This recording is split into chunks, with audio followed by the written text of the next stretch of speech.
Bienvenue dans le module Le numérique au service de la pédagogie. Dans ce module, nous allons voir comment le numérique peut aider le professeur en amont lors de la préparation de ses séances, pendant les séquences pédagogiques et ensuite en aval pour assurer un suivi auprès des élèves. Le numérique permet aux professeurs d'avoir accès à une infinité de ressources institutionnelles, mais pas seulement, d'échanger plus facilement avec ses collègues, mais aussi avec ses élèves ou étudiants. Il permet évidemment de mettre en œuvre de nouveaux outils pédagogiques pendant les séquences pédagogiques devant les élèves pour leur permettre de travailler ensemble, pour leur permettre de produire avec les supports numériques, de construire des compétences numériques. Le numérique permet aussi de désynchroniser le temps et permet de travailler face aux élèves en dehors de la classe, en cas de besoin, par exemple dans une démarche de différenciation pédagogique. Le numérique permet aussi, bien sûr, de garder une trace du travail des élèves, du travail des professeurs et de médiatiser, de rendre public ce travail. Alors, pour préparer vos cours, bien sûr, vous connaissez les différentes ressources institutionnelles. Le site de référence du ministère, le site EduScol, sur lequel vous allez trouver des, des programmes, mais aussi des pratiques d'enseignement, des outils qui vont vous être décrits, proposés avec des expérimentations. Le site de la DAN, la délégation académique au numérique éducatif, qui là aussi insiste sur les expérimentations avec des témoignages d'enseignants qui utilisent le numérique. C'est une source d'inspiration qui peut être assez intéressante pour les professeurs. Le site Éco-Gestes Lyon, que vous connaissez tous, bien sûr, sur lequel vous allez retrouver des ressources institutionnelles, mais aussi des ressources pédagogiques et des ressources numériques.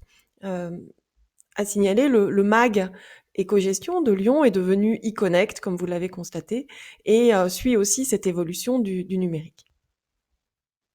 Alors, pour préparer vos cours, vous pouvez aussi avoir accès à des outils gratuits que l'on trouve sur la toile, comme NetVibes par exemple, qui va vous permettre de faire de la veille informationnelle en sélectionnant des secteurs d'activité, des mots-clés, et vous recevrez ainsi par mail les mises à jour de cette veille, et cela vous permet de surveiller de manière très fine et précise certains secteurs. Cela fait gagner un temps important puisqu'on n'a pas besoin d'aller chercher sur Google ou un autre moteur de recherche les différentes nouveautés qui intéressent nos champs de recherche. Vous pouvez aussi utiliser des outils de captation de vidéos comme Fluvor qui permettent de capter des vidéos YouTube, Screencast-O-Matic qui permet, comme vous l'avez ici sous les yeux, de filmer votre écran avec votre voix. Edpuzzle qui permet de mettre à disposition des élèves des vidéos YouTube ou des vidéos que vous aurez screencastées avec donc votre voix. Edpuzzle permet aussi d'insérer des petits questionnaires sur les vidéos et le professeur voit qui s'est connecté, quelles sont les réponses aux questionnaires. C'est un instrument qui est assez, un outil pardon qui est assez intéressant. Vous pouvez bien sûr utiliser Powtoon pour créer des petites vidéos d'animation, Prezi pour avoir une présentation un peu plus dynamique qu'avec PowerPoint. Il existe des dizaines d'autres outils que vous pouvez utiliser, ce n'est qu'une sélection. Je vous encourage à aller voir ces différents outils et en découvrir beaucoup d'autres. Le numérique va permettre d'échanger via l'ENT, d'échanger avec vos collègues, d'échanger avec vos élèves. Vous pouvez bien sûr utiliser aussi avec vos élèves les répertoires partagés sur le réseau pédagogique de l'établissement pour leur déposer des fichiers, des questionnaires, des exercices. Utilisez aussi Google Drive ou Dropbox pour là aussi partager des fichiers. Un outil existe que l'on ne connaît pas toujours très bien, c'est Effivol. C'est un système d'échange pour les gros fichiers volumineux Vous le trouvez via le portail Arena sur le site de l'Académie de Lyon. Ce site va permettre de stocker ces fichiers, pendant un mois et de les partager avec qui vous voulez, collègues, élèves et cetera. Les nouveaux outils numériques et les usages que l'on peut en avoir vont permettre aux professeurs de mettre en place une pédagogie diversifiée, différenciée, qui va favoriser à la fois l'individualisation du travail et le travail collectif, le travail collaboratif. Cette mise en œuvre de ces outils numériques conduit le professeur à décloisonner ses séquences d'enseignement et à amener une variété d'activités qui peut être très intéressante, notamment pour booster la motivation des élèves.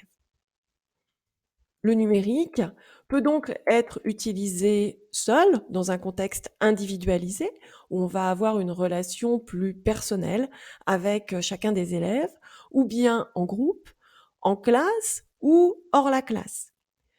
Énormément d'applications sont possibles, que ce soit à travers des exerciceurs, des opérations de remédiation, avec du travail collaboratif, avec des échanges de fichiers, avec du partage d'écran, avec... Il est difficile de vous décrire toutes les utilisations. Je vous propose quelques-unes de ces utilisations. Par exemple, vous pouvez permettre à vos élèves de produire par et avec le numérique. Ils peuvent créer des petites vidéos et poster, si vous le souhaitez, ces vidéos sur YouTube pour communiquer sur leur travail et le valoriser. Vous pouvez utiliser des Padlet sur lesquels les élèves vont mettre leur production ou vous-même, vous pouvez leur proposer des productions. Ces murs collaboratifs ont plein d'applications possibles, en cours et hors cours, en préparation ou en animation de séquence.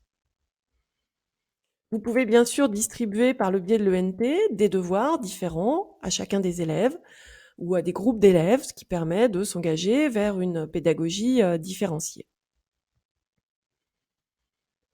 Toujours pour le partage de documents et le travail collaboratif. Les établissements sont maintenant tous sur le nouvel ENT de région qui est assez fonctionnel. Vous pouvez utiliser Google Drive ou Dropbox. Google Drive permet d'avoir plusieurs utilisateurs en même temps sur un fichier et donc de permettre à chaque élève d'ajouter son travail à un fichier commun. Il est aussi possible via l'ENT d'ajouter, enfin de créer une rubrique qui serait partagée avec la classe où chacun pourrait interagir ou pas. Le prof seul pourrait l'alimenter. On a le même principe avec les blogs pédagogiques qui sont accessibles librement sur Internet. Vous pouvez utiliser différents types de blogs. Ceux-ci sont généralement gratuits. Ça peut être quelque chose d'assez intéressant pour permettre aux élèves de bénéficier de votre veille informationnelle ou pour leur permettre de participer à cette veille informationnelle. Les jeux sérieux, bien sûr, vont permettre de s'entraîner, apprendre par le jeu pendant la classe ou hors la classe. Il est quand même préférable de les utiliser pendant la classe pour avoir un contrôle et que le jeu aille au-delà de la dimension ludique et permette à l'élève de développer de réelles compétences et d'apprendre par le jeu. Il est possible aussi de réaliser des brainstorming, de faire réfléchir ensemble les élèves avec, par exemple, la possibilité de créer des nuages de mots avec des éditeurs de nuages, avec des cartes mentales. Les cartes mentales ont l'intérêt de permettre à certains élèves de se retrouver dans cet aspect visuel très concret des différentes notions abordées. Tous les élèves n'ont pas une capacité d'apprendre à travers des tableaux ou à travers des textes et des choses plus visuelles peuvent être tout à fait pertinentes. Les Padlet, les murs dynamiques en ligne qui peuvent être alimentés en amont du cours par les élèves Un même Padlet peut être créé pour une classe et les élèves vont alimenter avant le cours avec leurs recherches ou bien pendant le cours ou après le cours, tout est possible, mais ces murs dynamiques permettent de faire un état d'une réflexion ou d'un travail à un moment donné dans la classe. Évidemment, vous pouvez aussi, envisager d'évaluer grâce au numérique, grâce à des questionnaires du type Google Forms ou EvalQCM ou encore Socrative qui a le désavantage d'être en anglais, mais qui est gratuit et qui permet de faire des tas de questionnaires, mais aussi de space race, des courses qui sont assez stimulantes pour les élèves. Les élèves vont répondre petit à petit aux questionnaires et on va voir grâce au vidéoprojecteur l'avancée de chacune des équipes. Ça peut faire quelque chose, une petite animation assez intéressante pendant le cours. L'objectif est de construire des compétences numériques, euh, faire passer nos élèves qui sont des digital natifs, pardon, mais aussi des digital naïfs, aux digital citoyens, euh, en prenant le temps peut-être aussi d'une éducation aux médias et à l'information, leur permettre de se former et de devenir des cyber-citoyens actifs. La maîtrise du numérique, ils l'ont avant de venir dans votre classe, mais il est nécessaire de les aider en matière de sécurisation des données, etc. Évidemment, beaucoup d'enseignants vont mettre en avant les difficultés matérielles et techniques. Nous ne sommes pas tous des digitaux natifs. Il y a des difficultés, par exemple dans la prise en main de certains outils, mais l'ergonomie de la plupart de ces outils s'est énormément améliorée.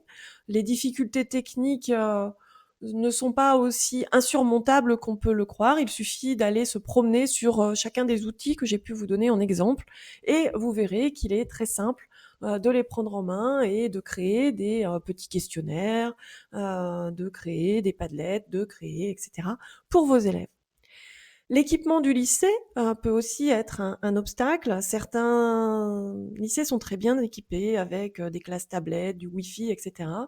Dans d'autres lycées, vous faites vos cours dans des classes classiques avec peut-être seulement un vidéoprojecteur, pas d'ordinateur, pas de connexion Internet. Dans certains cas, particulièrement avec des étudiants de BTS, il est possible de leur demander d'utiliser leur smartphone. Avec des élèves de seconde, c'est un petit peu plus délicat. Il faut donc essayer de trouver une salle, de jongler pour de temps en temps avoir accès à un équipement informatique.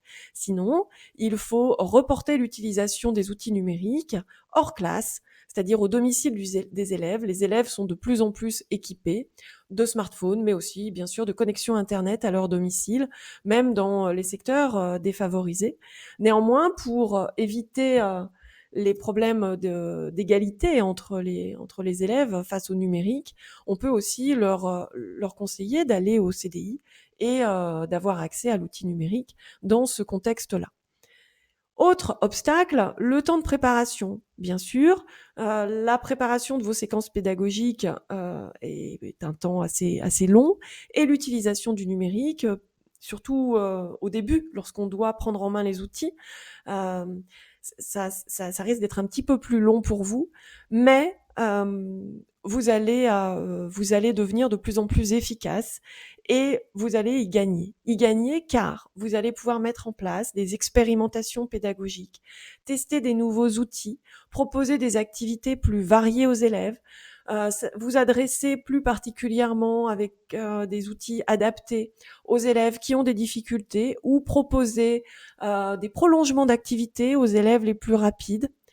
Cela va entraîner une plus grande motivation des élèves pour votre cours, mais aussi une plus grande motivation pour vous. Créer de nouveaux supports, de nouvelles activités avec des outils numériques très divers est quelque chose d'extrêmement stimulant pour le professeur. N'oublions pas bien sûr que le numérique doit rester au service de la pédagogie. Vous construisez votre séquence pédagogique en fonction de vos objectifs pédagogiques et du référentiel bien sûr, mais le numérique va vous permettre d'amener beaucoup de diversité dans vos outils et va vous permettre de motiver encore plus vos élèves. euh, et ce supplément d'adhésion sera votre plus grande récompense. Je vous remercie d'avoir suivi ce module. À bientôt.